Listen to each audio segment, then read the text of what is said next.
In the Western world of anime, there's not a lot of options and ways to watch the shows that we love. There's Funimation and Crunchyroll, there's HIDIVE. I've really been loving HIDIVE lately. There's Hulu, and if we look at something like Netflix, they've got great exclusive series like Castlevania, and that's kind of about it. So when Sony announced that they were planning to buy Crunchyroll, a lot of us were pretty worried about the future of Western anime and the series that we love a ton. But unfortunately for Sony, it doesn't seem like the purchase is going to be as seamless as they were hoping, because Sony purchase of Crunchyroll is in jeopardy as US Justice Department extends antitrust probe.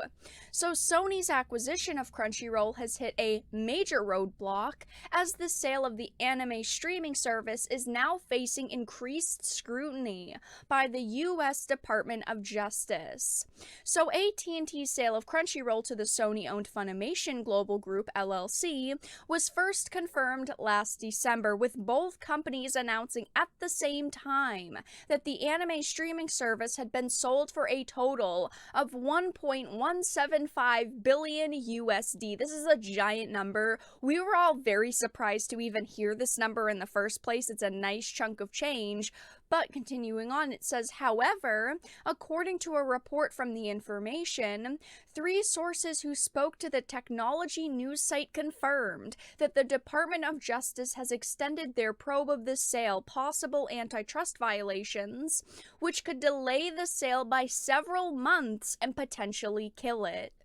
So, as noted by the sources, the probe seeks to determine if the deal would give Sony dominance in the anime streaming market. I definitely think that it would. I've talked about this situation before, but anything that could block or make AT&T rethink the sale of Crunchyroll to Sony is kind of a good thing, because I know Crunchyroll has a bit of the censorship bug as well, but they're nowhere near as bad as Sony Funimation has been, and I think that it's a bad thing overall for Sony to have this type of power in the Western world of anime. I mean, who else is there truly for competition? There's HIDIVE, and HIDIVE is very good. I've really been enjoying HIDIVE, but they've only got a few exclusives like Redo of Healer, which is doing great right now. And look at other companies like Netflix. They've got Castlevania, and there's Hulu too, but they don't have the catalog coming out of Japan that Sony does. So to give Sony Crunchyroll would mean a total monopoly of what's coming out of Japan into the West. It is a very, very bad thing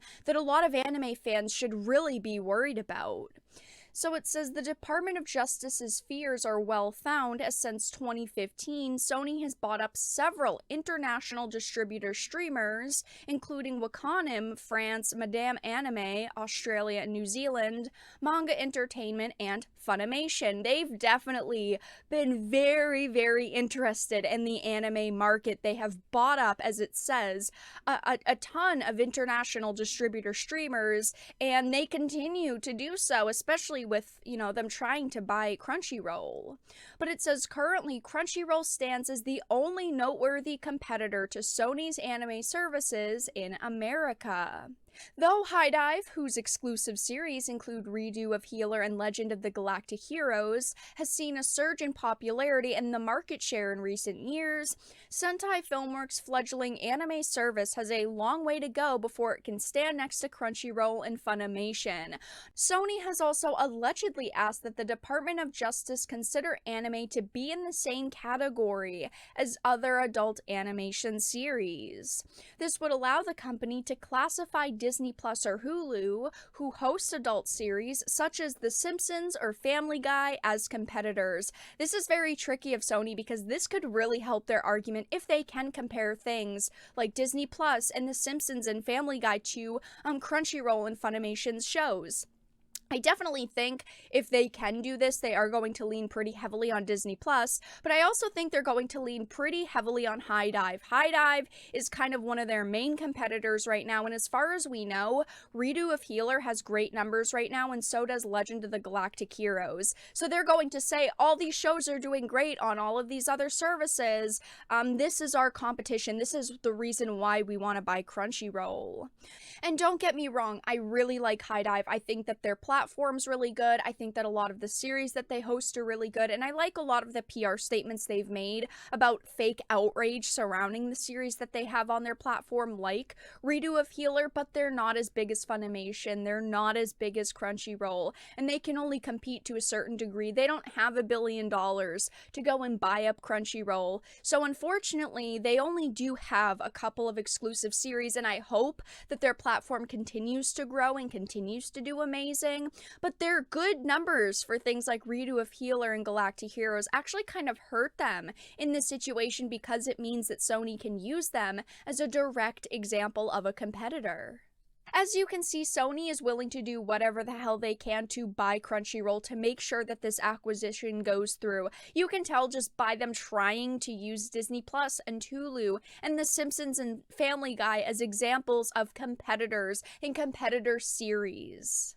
But continuing on, it says if their request is granted, Sony could argue that since these other services host adult-aimed animation, their purchase of Crunchyroll would not represent a monopoly within the industry. And then it finishes off with saying, what do you make of the US Department of Justice allegedly extending their probe into the sale of Crunchyroll?